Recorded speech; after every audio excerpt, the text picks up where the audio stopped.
অবসর এবং অবকাশ যাপন করার জন্য আমরা চলে যাই কক্সবাজারে, আমরা চলে যাই সেন্ট মার্টিনে, আমরা চলে যাই সুন্দরবনে, আমরা চলে যাই অন্যান্য জায়গায়, যাই, ভালো কথা, আলহামদুলিল্লাহ, দোষের কিছু না। কিন্তু এর পাশাপাশি মাঝে মধ্যে ভোগের পাশাপাশি অবসরের সময়টাতে ত্যাগের সিদ্ধান্ত গ্রহণ করেন। ত্যাগ কিভাবে করবেন? একটা পরিবার কয়েকজন সদস্য আছেন, পঞ্চগড়ে চলে যান, নীলফামারীতে চলে যাব, রংপুরে চলে যাব, এমন এলাকাতে চলে যাব, কথার কথা কয়েকটা বললাম, যে এলাকাতে মানুষের অনেক নিড আছে, মানুষ কষ্টে দিনাতিপাত করে, অনেক গরিব, অনেক অভাবী মানুষ সেখানে আছে, সেখানে একটু চলে যান, যে হোটেলে একটা রুম নেন এবং দিনের বেলা বাচ্চাদেরকে নিয়ে চলে যান, গহীন গ্রামের ভিতর ঢুকে যান, মানুষের জীবনযাপন দেখেন, বাচ্চাদেরকে বোঝান যে তোমরা কিভাবে চলো আর এরা কিভাবে চলে, তারা কত কষ্ট করে, তাদের শিশুরা কত কষ্ট করে স্কুলে যায়, তাদের লাইফ কি আর তোমার লাইফস্টাইল কি, বাচ্চাদেরকে একটু দেখান এবং তাদের হাত দিয়ে তাদেরকে সহায়তা করান, সাহায্য করান। সন্তানদের মধ্যে মানবিক মূল্যবোধ জাগ্রত হবে ইনশাআল্লাহ। তরুণ যারা আছেন 2-4-5 বন্ধু মিলে চলে যান। কনকনে শীতে কত কষ্ট করে মানুষ, একটু যেয়ে দেখেন কি শীত পড়ে সে সমস্ত এলাকা। শীতের কারণে মানুষ মারা পর্যন্ত যায়। 2-4টা জামা নিয়ে যান, 2-4টা পোশাক নিয়ে যান, 2-4টা চাদর কিনে নিয়ে যান। গ্রামে ঘরে ঘরে গিয়ে মানুষের পুরাতন কাপড় কালেকশন করেন। 1 বস্তা 2 বস্তা কাপড় নিয়ে 2-4 বন্ধু নিয়ে চলে যান, গিয়ে মানুষের পাশে একটু দাঁড়ান। আল্লাহর কসম করে বলছি, ভোগে যে আনন্দ পাবেন তার চাইতে অনেক গুণ বেশি আনন্দ পাবেন মানুষের জন্য কিছু করতে পারলে। নভেম্বর ডিসেম্বর আসলে বিশেষ করে যখন শিক্ষা প্রতিষ্ঠানগুলো বন্ধ হয়ে যায়, আমাদের দেশ সহ গোটা পৃথিবীতে বিভিন্ন জায়গায় আমরা দেখি মানুষ সফরে যায় এবং ছুটি এবং অবকাশ যাপনের জন্য বের হয়ে থাকে। আলহামদুলিল্লাহ, আমাদের এই প্রিয় মাতৃভূমি, প্রিয় বাংলাদেশেও মানুষ যার যার সাধ্য অনুযায়ী মানুষ ঘুরতে চলে যায়। কেউ দাদা বাড়ি বেড়াতে যায়, কেউ নানা বাড়ি বেড়াতে যাও, কেউ কোনো পর্যটন স্পটে চলে যাও, কেউ কক্সবাজারে চলে যায়, এক একজন এক এক জায়গায় যায়। এই যে অবকাশ যাপন, এই যে ছুটি উদযাপন, এটা আমাদের রিফ্রেশমেন্টের জন্য আমরা করে থাকি। এটা আমরা করি যাতে করে নতুন করে আবার কাজের উদ্যম আসে। পড়তে পড়তে, পরীক্ষা দিতে দিতে শিক্ষার্থীরা ক্লান্ত, সেই ক্লান্তি দূর করবার জন্য একটু ছুটিতে যেতে হয়, একটু ঘুরতে যেতে হয়, একটু অবকাশে যেতে হয়। কাজ করতে করতে আমরা ক্লান্ত, কিছুটা ক্লান্তি দূর করবার জন্য আমাদেরকে একটু রিফ্রেশমেন্টের জন্য যেতে হয় সফরে, একটু জার্নিতে, একটু ঘুরতে। ইসলাম এটাকে সম্পূর্ণ সমর্থন করে। কিন্তু ভাই আমার, মনে রাখতে হবে, আমরা কাজ করতে করতে যখন অবসরে যাই বা ছুটিতে যাই বা একটু অবকাশে বের হই, এই সময়টাতে বেশিরভাগ মানুষ আমরা খেয়াল খুশি মতো চলে আমাদের অবকাশ যাপনটাকে আল্লাহর অবাধ্যতার কাজে ব্যয় করে সেটাকে একটা গুনাহের ট্যুর হিসাবে পরিণত করি। সেজন্য আমার কয়েকটি আবেদন থাকবে সেসব ভাইদের প্রতি যারা বিভিন্ন সফরে যান, বিভিন্ন ট্যুরে যান, বিশেষ করে ছুটি কাটাতে। সেটা ইয়াংরা হতে পারেন বা চাকরিজীবী হতে পারেন, শিক্ষার্থী হতে পারেন, যে কোনো বয়সের মানুষ হতে পারেন। প্রথম কথা হলো, মনে রাখবেন ভাইরা আমার, মানুষের জীবনের সবচেয়ে মূল্যবান সম্পদ হলো সময়। সময়ের চাইতে মূল্যবান কোনো অ্যাসেট মানুষের জীবনে আর নাই। টাকা পয়সা, সোনা গহনা, যত কিছু বলেন, এই সব কিছুর চাইতেও দামি জিনিসটা সেটা হলো সময়। একজন মানুষ তার মৃত্যু নিশ্চিত, এরপরে যদি তাকে 1 মাস 2 মাস বা 6 মাস তাকে বেঁচে থাকার সুযোগ দেওয়া হয় টাকার বিনিময়, যদি বলা হয় এই টাকা দিলে তোমার হায়াতটা এক্সটেনশন হবে, তাহলে পৃথিবীর যে কোনো মানুষই চাইবে, মাস 2 মাস তো পরের কথা, 2-4 দিনও যদি এক্সটেনশন করা যায়, টাকার বিনিময় সেটা করতে চাইবে। কারণ টাকার চাইতে সময়টার গুরুত্ব, জীবনের গুরুত্ব অনেক বেশি। আমার তরুণ ভাইদেরকে বিশেষভাবে বলবো, তারুণ্যের যে সময়টা, এটা আমরা বেশিরভাগ সময় হেলায়, অবহেলায় এবং সাধারণ যে সমস্ত কর্মকাণ্ড, হাসি তামাশা, ফুর্তি, এই সমস্ত কাজে আমাদের তারুণ্যের গুরুত্বপূর্ণ সময়টাকে আমরা ব্যয় করে ফেলি, যেটা উচিত নয়। অবকাশ আপনি ছুটিতে যান, সেই ছুটিটা হতে হবে প্রোডাক্টিভ।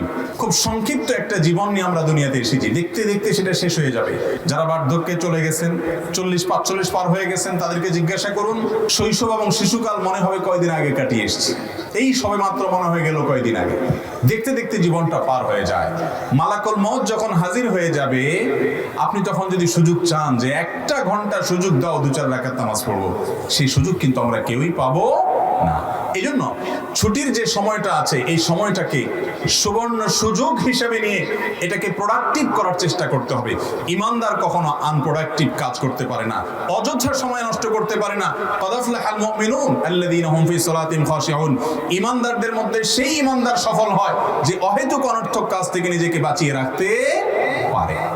ভাইরা আমার, ছুটি, আনন্দ, বিনোদন, এটা আপনি কাটানোর পাশাপাশি এটাকে প্রোডাক্টিভ করার জন্য কয়েকটি পরামর্শের প্রথম পরামর্শ হলো আপনি ছুটির সময়টাতে কোরআনের কিছু সূরা, ছোট ছোট সূরা মুখস্থ করার জন্য পরিকল্পনা করেন। সারা বছর জুড়ে আমরা অনেকে কোরআনকে সময় দিতে পারি না। কিয়ামতের ময়দানে রাসূল করিম সাল্লাল্লাহু আলাইহি ওয়াসাল্লাম আল্লাহর আদালতে নালিশ করবেন এবং বলবেন, আল্লাহ, আমার কওম কোরআনকে পরিহার করেছে, পরিত্যাগ করেছে, কোরআনকে সময় দেয়নি। ছুটির এই সময়টাতে ছোট ছোট সূরা, একটা সূরা মুখস্থ করেন, দুইটা সূরা মুখস্থ করেন, নামাজে মনোযোগ হয় না, সবাই অভিযোগ করেন, একই সূরা বারবার সব সময় পড়তে থাকেন। একটু নতুন একটা সূরা মুখস্থ করেন, সেটাকে আপনি নামাজে ট্রায়াল করেন, দেখবেন মনোযোগ আসবে ইনশাআল্লাহ। তাহলে ছুটির এই সময়টাতে আমরা ছোট ছোট সূরা পড়তে পারি, বুঝে পড়ার চেষ্টা করি, কোরআনের অর্থ জানার চেষ্টা করতে পারি, কিছু হাদিস জানার চেষ্টা করতে পারি। এটা যদি আপনি করেন ইনশাআল্লাহ আপনার ছুটিটা বরকতময় হবে এবং সুন্দরভাবে কাটাবে। নাম্বার 2, যাদেরকে আল্লাহ রাব্বুল আলামিন তৌফিক দিয়েছেন উমরা করার, সপরিবারে গেলে উমরা করে আমরা চলে আসতে পারি যাদের তৌফিক আছে। আর যারা সপরিবারে যেতে পারে না, একাকী যান। আজকাল আলহামদুলিল্লাহ আমাদের দেশ থেকে অনেকে ভারতে ঘুরতে যান, অনেকে মালদ্বীপে ঘুরতে যান, অনেকে শ্রীলঙ্কায় ঘুরতে যান, অনেকে অন্যান্য দেশে ঘুরতে যান। বহু মানুষ আজকাল বাইরে ঘুরতে যাচ্ছে। কিন্তু ছুটির সময়টা যদি পরিবার নিয়ে বা আপনি একাকী মক্কা এবং মদিনা ঘুরে আসেন, দেখবেন আপনার এনার্জি কি পরিমাণ তৈরি হচ্ছে। ইমানের এনার্জিও হবে, আপনার কাজের স্পৃহাও বাড়বে এবং এর পরবর্তী জীবনটার আগের জীবনের ভিতরে পার্থক্য দিনের আলোর মতো আপনি দেখতে পাবেন ইনশাআল্লাহ। আল্লাহ যাদেরকে তৌফিক দিয়েছেন আমরা সেই চেষ্টা করব ইনশাআল্লাহ। তৃতীয়ত যে পরামর্শ দিব তা হলো আত্মীয় স্বজনের হক আদায় করা। এটা কি সুন্নত না ফরজ? ফরজ। এই ফরজটা আমাদের আদায় করা হয় না। ভালো করে শুনবেন, যদি জান্নাতে যেতে চান রক্ত সম্পর্কীয় আত্মীয়দের সাথে আপনার কানেকশন থাকতে হবে, যোগাযোগ থাকতে হবে, খোঁজ খবর নিতে হবে, যেটা অন্য সময় হয়তো ব্যস্ততার কারণে পারেন না। এই ছুটির সময়, অবসর সময় একটু তালিকা করে আপনার খালা, আপনার ফুফু, আপনার চাচা, আপনার চাচাতো ভাই বোন, আপনার আপন ভাই বোন, আপনার ভাস্তা ভাতিজি, আপনার ভাগনা ভাগ্নি, আপনার রক্ত সম্পর্কীয় যারা আছেন, আপনার ময়মুরব্বী যারা আছেন, তাদের তালিকা করে প্রতিদিন 2 মিনিট 4 মিনিট করে কথা বলেন। অন্য সময় কথা বলতে পারেন না, এই ফরজটা আদায় করার জন্য অবসর সময়টাকে আপনি ব্যয় করেন। আর 4 নম্বর পরামর্শ হলো স্কিল ডেভেলপমেন্ট করেন। আমাদের যার যে কাজটা জানা নাই, আপনি একটা প্রোগ্রাম জানেন না কম্পিউটারে, সেটা একটু শেখার জন্য উদ্যোগী হন। আপনি একটা নতুন কিছু শেখার জন্য চেষ্টা করেন। এই সময়টাতে আপনি ভালো একটা কোর্স করেন, অনলাইনে, অফলাইনে অনেক উদ্যোগ আজকাল আছে। এটার মাধ্যমে আপনার এই ছুটিটা বিনোদনের পাশাপাশি, অবসরের পাশাপাশি, রেস্টের পাশাপাশি, রিফ্রেশমেন্টের পাশাপাশি ইনশাআল্লাহ মোর প্রোডাক্টিভ হবে। এই কাজটা আমি করার জন্য বিনীতভাবে আমাদের তরুণ ভাইদেরকে আমি আহ্বান করব। আমাদের অনেকেই আছে যে আমাদের স্কিল নেই, আমাদের তেমন কোনো দক্ষতা নেই, বা একটা দুটা দক্ষতা আছে, কেউ কম্পিউটারে শুধুমাত্র MS ওয়ার্ড জানে আর কিছু জানে না। ভাই, আরো 2-4টা প্রোগ্রাম শিখেন। যত বেশি দক্ষ হবেন এই পৃথিবী আপনার তত বেশি মূল্য দিবে। আর আল্লাহর কাছে শক্তিশালী, দক্ষ ইমানদার দুর্বল ইমানদারের চাইতে বেশি প্রিয়। এই জন্য যত বেশি দক্ষতা বাড়াবেন আল্লাহর কাছেও প্রিয় হবেন, দুনিয়াতে আপনার ভালো হবে। ছুটির সময়টাতে বিশেষ করে এই কাজটা আমরা করবো ইনশাআল্লাহ বিইذনিল্লাহ। 5 নম্বর পরামর্শ হলো, এই পরামর্শটা বিশেষ করে তরুণদের জন্য এবং সকলের জন্য প্রযোজ্য। এবং এই আমার সব পরামর্শগুলোর ভিতরে এটা হলো সবচেয়ে মূল পয়েন্ট এবং আমি এটাকে বিশেষভাবে ফোকাস করতে চাই। সেটা হলো অবসর এবং অবকাশ যাপন করার জন্য আমরা চলে যাই কক্সবাজারে, আমরা চলে যাই সেন্ট মার্টিনে, আমরা চলে যাই সুন্দরবনে, আমরা চলে যাই অন্যান্য জায়গায়, যাই, ভালো কথা, আলহামদুলিল্লাহ, দোষের কিছু না। কিন্তু এর পাশাপাশি মাঝে মধ্যে ভোগের পাশাপাশি অবসরের সময়টাতে ত্যাগের সিদ্ধান্ত গ্রহণ করেন। ত্যাগ কিভাবে করবেন?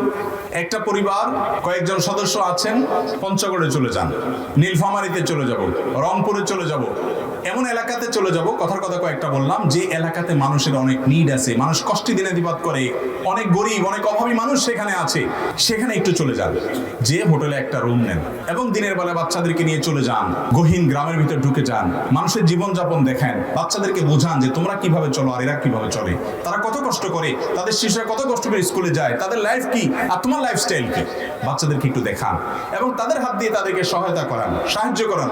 সন্তানদের মধ্যে মানবিক মূল্যবোধ জাগ্রত হবে ইনশাআল্লাহ। এটা হারিয়ে গেছে আজ। এখন সন্তানদেরকে মা বাপ শুধু ভোগ শিখায়। ভোগ কিভাবে? সন্তান কি চায়? প্রবাসীরা তো এমনি পরিবার থেকে দূরে থাকে বেচারারা। সন্তান শুধু মুখ দিয়ে বললো আব্বা এটা লাগবে, কি লাগবে? পিস্তল লাগবে, তো পিস্তলই কিনে দেয়। যদি বলে যে 20 লাগবে, আমার মনে হয় 20ও কিনে দিবে, এমন অবস্থা। ছোট বাচ্চা 1 হাত আধা হাতের একটা মোবাইল ধরায় দেয়, এটা দেওয়া আর 20 দেওয়া সমান। এগুলা বাদেও যদি বলি আমি, জামা কাপড় পোশাক আশাক কি চায় সন্তান, মা বাপ সবকিছু প্রোভাইড করতে রাজি আছে, কিন্তু সন্তানকে মানবতার দীক্ষা দিতে মা বাপ রাজি। এই অনুরোধটা আমি আকুল ভাবে আপনাদের কাছে করছি। উপকার যখন পাবেন, সুযোগ যখন পাবেন, আমি চেষ্টা করি এই কাজটা করার। সেজন্য আপনাদেরকে বলছি, পরিবার নিয়ে চলে যান গরিব এলাকাগুলোতে, অবসর সময়ে চলে যান বস্তিতে, একটু বোঝাপড়া করে তাদের সাথে আলাপ আলোচনা করে যান যে একটু ঢুকছি, তাদের একটু হেল্প করেন, একটু পাশে দাঁড়ান। পরিবার নিয়ে যেতে পারছেন না, তরুণ যারা আছেন 2-4-5 বন্ধু মিলে চলে যান। বিশেষ করে শীতের এই মৌসুমে, কনকনে শীতে কত কষ্ট করে মানুষ, একটু যেয়ে দেখেন কি শীত পড়ে সে সমস্ত এলাকায়। শীতের কারণে মানুষ মারা পর্যন্ত যায়। 2-4টা জামা নিয়ে যান, 2-4টা পোশাক নিয়ে যান, 2-4টা চাদর কিনে নিয়ে যান। গ্রামে ঘরে ঘরে গিয়ে মানুষের পুরাতন কাপড় কালেকশন করেন। 1 বস্তা 2 বস্তা কাপড় নিয়ে 2-4 বন্ধু নিয়ে চলে যান, গিয়ে মানুষের পাশে একটু দাঁড়ান। আল্লাহর কসম করে বলছি, ভোগে যে আনন্দ পাবেন কক্সবাজারের ট্যুরে বা অন্যান্য পর্যটন ট্যুরে, সেগুলো যাওয়ার দরকার আছে, আল্লাহর জমিনে সেগুলো দেখার দরকার আছে। কিন্তু তার চাইতে অনেক গুণ বেশি আনন্দ পাবেন মানুষের জন্য কিছু করতে পারলে। আলহামদুলিল্লাহ, আমাকে আল্লাহ তাআলা বুঝজ্ঞান দিয়েছেন থেকে আমি এটাকে খুব এনজয় করি, খুব ভালো লাগে। আমাদের আসুন্নাহ ফাউন্ডেশন আপনারা জানেন দেশের প্রত্যন্ত অঞ্চলে মানুষের পাশে দাঁড়ানোর জন্য ক্ষুদ্র প্রয়াস আমরা করে থাকি, ক্ষুদ্র চেষ্টা করে থাকি আপনাদের সহযোগিতা নিয়ে। এবং আমি নিজে বিভিন্ন ব্যস্ততার মধ্যেও সেই সমস্ত জায়গায় যাই, কারণ অভাবী মানুষদের মধ্যে থাকলে আল্লাহর নিয়ামতের কথা মনে হয়। তাদের হাতে কিছু তুলে দিলে, তাদের মুখে যখন হাসিটা ফুটবে, আপনার ভেতরকার রূপ জাগ্রত হবে, আপনার ভিতরে মনুষ্যত্ব জাগ্রত হবে, মানবতা জাগ্রত হবে। আজ এত হানাহানি, এত খুনাখুনি, এত কাটাকাটি, এত মারামারি, এত অশান্তি আমাদের সমাজটাতে, এর অন্যতম একটা কারণ হলো আমরা সবাই ভোগবাদী হয়ে আসছি, আমরা ত্যাগবাদী হচ্ছি না। আমরা আজকে ত্যাগী হচ্ছি না, সবাই ভোগী হচ্ছি। সবাই কিভাবে ভোগ করবো সেই চিন্তায় আছি। ত্যাগের চেষ্টা করবো তো ইনশাআল্লাহ। তরুণ ভাইরা, আপনারা জাগলে সমাজ জেগে যাবে, এদেশের কোনো মানুষ কষ্টে থাকবে না। ইসলাম আমাদেরকে শুধুমাত্র সালাত সিয়ামই শিখায় নেই, ইসলাম আমাদেরকে মানুষের সেবা করার শিক্ষাও দিয়েছে। এই জন্য ছুটির সময়টাতে বনভোজনে কক্সবাজার বহু গিয়েছেন, একটু উত্তরবঙ্গের দিকে যান, সেখানে আনন্দ ফুর্তি করেন হালাল পন্থায়। এর পাশাপাশি অভাবী মানুষের কষ্ট দেখলেও আপনি যে সুখে আছেন সেজন্য যে আনন্দ হবে, সেই আনন্দটা আপনার ভোগের চাইতে কম না, অনেক বেশি হবে। আল্লাহ আমাদেরকে তৌফিক দান করুন।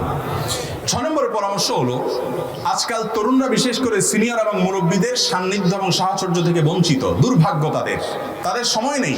স্কুল কলেজ, এত এঙ্গেজমেন্ট, কোচিং, আবার এদিকে ফেসবুকে এক একজনের 5000 করে বন্ধু। এত বন্ধুর হক আদায় করা, 5 জনের হক আদায় করা যায় না, 5000 বন্ধুর হক। এক বন্ধুর পোস্টে লাইক দেয় না, সে নাখুশ হয়ে গেছে, আনফ্রেন্ড করে দিছে। তারা কিভাবে খুশি করবে সেই চেষ্টা। আরেক বন্ধু মেসেজে বলছে যে হ্যাঁ আপনার পোস্টে সবসময় লাইক দেই, আপনি কখনো দিলেন না, এবার তারে খুশি করার চেষ্টা। এই সমস্ত প্লাস্টিকের বন্ধু খুশি করতে করতে আসল আপন যারা দাদা, চাচা, ফুফু, মুরব্বীরা, তাদেরকে সময় দেওয়ার সুযোগ আমাদের তরুণদের এখন আর হয় না। এই জিনিসটা কি ভালো না খারাপ? এটা বোঝার জন্য পণ্ডিত হওয়ার দরকার নেই। একটা শিশুও বুঝে এটা খারাপ, কিন্তু এই খারাপের ভিতরে আমরা ডুবে গেছি কি যাইনি? ছুটির সময়গুলোতে পরীক্ষা টরীক্ষা হয়ে গেছে, যুবক ভাই আমার একটু ব্যতিক্রম হওয়ার চেষ্টা করেন। সবাই স্রোতে গা ভাসায়, সবাই নষ্টামির পথে চলে যায়, সবাই নোংরামির পথে চলে যায়। আপনি একটু স্রোতের বিপরীতে চলেন, 2-4 জন বন্ধুকে নিয়ে চলেন, আমরা একটু ভালো কাজ করি। চলে একজন মুরব্বীর কাছে যাই, একজন আলেমের কাছে বসে কিছু নসিহত শুনি, নিজের কিছু সমস্যার সমাধান নেওয়ার চেষ্টা করি, সিনিয়রদেরকে একটু শ্রদ্ধা করি, মুরব্বীদেরকে সম্মান করি। আপনজন যারা রক্ত সম্পর্কীয় সিনিয়র আছেন, বাবার চাইতে বড় বাবা বয়সে আছেন, তাদেরকে একটু রেসপেক্ট করি, একটু তাদের সামনে দোজানো হয়ে বসে শ্রদ্ধা করে আসি। এটা ইবাদত। এই ইবাদত আজ আমাদের কাছ থেকে হারিয়ে গেছে। যারা বিভিন্ন বনভোজনে যান অথবা বিভিন্ন পর্যটন স্পটগুলোতে যান, তারা সতর্কতার সাথে যাবেন। প্রতি বছর আমাদের কষ্ট লাগে যে সফরে বের হয়েছে, হয়তো কোথাও ঘুরতে গেছে, সেখানে দুর্ঘটনায় আপনার বিপদ হয়েছে, কেউ মারা গেছে, কেউ পানিতে ডুবে গেছে, সমুদ্র পাড়ে যেখানে সেখানে পাও দিয়েছে, সেখান থেকে তার জীবনহানি হয়ে গেছে। এরকম ঘটনা আমরা প্রায় শুনতে পাই। অতএব সফরের আগে সতর্কতার যত পন্থা আছে সেগুলো জেনে শুনে সতর্ক হয়ে যাবেন এবং সিনিয়রদেরকে সাথে রাখবেন। আজকাল যুবকরা মুরব্বীদের রাখতে চায় না, তারা নিজেরা একটু ফুর্তি ফার্তা করবে, কোনো সিনিয়র সাথে থাকুক এটা তারা চায় না, যার কারণে তাদের বিপদ তারাই ডেকে আনে। মনে রাখবেন, সিনিয়র এবং মুরব্বীদের সাহচর্য ছাড়া, তাদের তত্ত্বাবধান ছাড়া যুবকরা কখনো পরিপূর্ণ সফল কাম হতে পারে না। যে যুবক লাগামহীন, নিজেকেই স্বয়ংসম্পন্ন মনে করে, সে কখনো সফল কাম হয় না, হতে পারে না। সাময়িক হতে পারে, একসময় সে ধরা খাবে। এই জন্য সফরের আগে বিষয়গুলো আমরা মাথায় রাখবো এবং সতর্ক থাকবো। অসতর্ক হয়ে যদি কেউ নিজের জীবনকে ধ্বংসের দিকে নিয়ে যায়, সে আল্লাহর কাছে জবাব দিয়ে তার মুখোমুখি করতে হবে, সাবধান হতে হবে। 8 নম্বর হলো, শুধু এই সতর্ক হইলে হবে না, শরীয়ত সফরের কি মাসআলা মাসাইল রেখেছে সেগুলো জানতে হবে। সফরের ফরজ নামাজকে আল্লাহ তাআলা অর্ধেক করে দিয়েছেন, সেখানে আমরা অন্যান্য ইবাদত বন্দেগী কিভাবে করব, রোজার ক্ষেত্রে ইসলাম কি ছাড় দিয়েছে, সফরে যাওয়ার সময় আল্লাহর কাছে কি দোয়া। আমরা এই সমস্ত দোয়া টোয়া করি না। এক এক দুর্ঘটনায় অনেক মানুষ মারা যায়, বড় হা উতাস করি, আসল জায়গায় আমরা হাত দিই না। যেমন সফরে যাওয়ার আগে এই জিনিসগুলো আমরা শিখে নেব ইনশাআল্লাহ। 9 নম্বর এবং সর্বশেষ পরামর্শ হলো এই টাইমটাতে পরিবারকে সময় দিবেন। আজকাল তো আমাদের সময় নেই, সবার হাতে মোবাইল আছে, হাত তুলে মোবাইলে শয়তানের কাছে মোনাজাত করি, আমরা সোশ্যাল মিডিয়াতে গুনাহের কাজ করে শয়তানের কাছে মোনাজাত করি, পরিবারকে সময় দেই নাই। ছুটি পাইছি, এই তো সুযোগ পাইছি, মোবাইলে স্ক্রল করতে করতে করতে করতে আঙ্গুলের মাথা ক্ষয়, এন্ডিং নেই, কোনো শেষ নেই। এই কাজগুলো না করে পরিবারকে আমরা ছুটিতে একটু সময় দেবো, একটু আপনার তাদের সাথে কথাবার্তা বলা, গল্প গুজব করা, তাদের কাজে সহায়তা করা, ছোট ভাইদেরকে ছোট বোনদেরকে সময় দেওয়া। এগুলো এখন রূপকথার গল্পের মতো, আমার কাছে এগুলো ভালো লাগে না। এখন যদি বলা হয় যে ফেসবুকে নতুন একটা অ্যাক্সেস আসছে, নতুন একটা ফিচার আসছে, এটা যদি বলে দেওয়া হয় যে এটাতে এটা হয়ে যায়, তাহলে এখন সবাই লাভ দিয়ে উঠবে এবং সবাই খুশি হয়ে যাবে। কিন্তু আমি যেটা বলতেছি সেটা আপনার জীবন গঠন হবে, সেটা দিয়ে আপনার আখিরাত গঠন হবে। আল্লাহ তাআলা আমাদেরকে আমলের তৌফিক দান করুন। এই সময়টাতে আমরা অনেকে গান বাজনা অন্য সময় না শুনলে এই সময় করি, বিশেষ করে যখন যুবকরা বনভোজনে যান, অন্য সময় গান না শুনলে এই সময় গান তো না শুনলে হয় না। শুধু গান নিজে শুনলেও হয় না অবশ্য, বাসের উপরে ট্রাকের উপরে আবার কয়েকটা বড় বড় মাইক লাগাই দিয়ে যান। যাইতে যাইতে এখান থেকে কক্সবাজার পর্যন্ত কয়েক হাজার মানুষকে গান শুনে শুধু নিজে গুনাহ করে পোষায় না তো, জাহান্নামে যেতে এত অল্প গুনাহ দিয়ে হবে না তো। এই জন্য পুরা পথের সমস্ত মানুষকে, হাজার হাজার মানুষকে গুনাহ করাইয়া তাদের সবার সমপরিমাণ গুনার ভাগ নিয়া সফর করে তারপরে আসি এমন ভাবে যে জাহান্নামে যাওয়ার জন্য বিশাল পুঁজি নিয়ে আমরা বাড়ি। ঠিক না বেঠি? আপনি একজন তরুণ, আপনি একজন শিক্ষিত অথবা শিক্ষার্থী হিসাবে একটু চিন্তা করুন, আপনার মাইকের আওয়াজে গোটা পথে যত মানুষের কষ্ট হবে, এর সবাইকে কষ্ট দেওয়ার কারণে আপনার আমল নামাতে গান কেন, ভালো জিনিস দিয়েও যদি মানুষকে কষ্ট দেন গুনাহ হবে কি হবে না? কোন মানুষের অধিকার নষ্ট করা যাবে না, কাউকে কষ্ট দেওয়া যাবে না, তাহলে ভালো মুসলমান হওয়া যাবে না। এই জন্য সফরে যারা হারাম কাজ করেন, মিউজিক ইত্যাদি ডুবে থাকেন, আল্লাহর ভয় থাকা উচিত। যে কোনো মুহূর্তে অ্যাক্সিডেন্টে মৃত্যু এমনিও হতে পারে, সফরে আরো বেশি, সেখানে আল্লাহর জিকির হবে। কোন অবস্থাতে আমরা যেন অপরাধ না করি। আল্লাহ তাআলা আমাদেরকে বুঝার তৌফিক দান করুন। সেই সাথে অনেকে দেখবেন যে ছুটিতে শুধু ঘুমায়, কারণ সারা বছর এত বেশি রেস্ট করতে পারে না। তো রেস্ট হলো কি, ঘুমাইতে ঘুমাইতে তার গোটা ছুটি কেটে যায়। এটা অলস মানুষের ছুটি কাটা। ইমানদার কখনো অলস হতে পারে না, প্রোডাক্টিভ কিছু করার চেষ্টা করতে হবে। তরুণরা খেয়াল করবো তো ইনশাল্লাহ। সেই সাথে অনেকে আছে উল্টা, বেশি ঘুম তো দূরের কথা, ছুটির সময় আসলে রাত আর ঘুমায় না, 12টা 1টা 2টা পর্যন্ত মুনাজাতে থাকে, আল্লাহর কাছে না শয়তানের কাছে। সেই মোনাজাতে আপনার রাত 2টা 3টা বেজে যায়, ঘুমাইতে ঘুমাইতে আর ফজর পড়া হয় না। আছে না এরকম? অনেকে আবার সকালে দেয় ঘুম, এক ঘুমে জোহর পর্যন্ত পার। আমরা যেন ছুটির সময়গুলোকে সুন্দর করে গুছিয়ে পরিকল্পিতভাবে কাটাতে পারি। ছুটিটা যেন আমার আখিরাতেও আমার পুঁজি সংগ্রহের মাধ্যম হয়, দুনিয়াতেও আমার ডেভেলপমেন্টের মাধ্যম হয়, আমার জন্য স্কিল এবং দক্ষতা বৃদ্ধি হয়। সেই সাথে ছুটিটা যেন আমার জন্য নিরাপদভাবে কাটে, আল্লাহর সন্তুষ্টি অর্জনের মাধ্যম হয়। আল্লাহ তাআলা আমাকে আপনাকে আমাদের সবাইকে সেই তৌফিক দান করুন। আস-সুন্নাহ ফাউন্ডেশন, উম্মার স্বার্থে সুন্নাহর সাথে।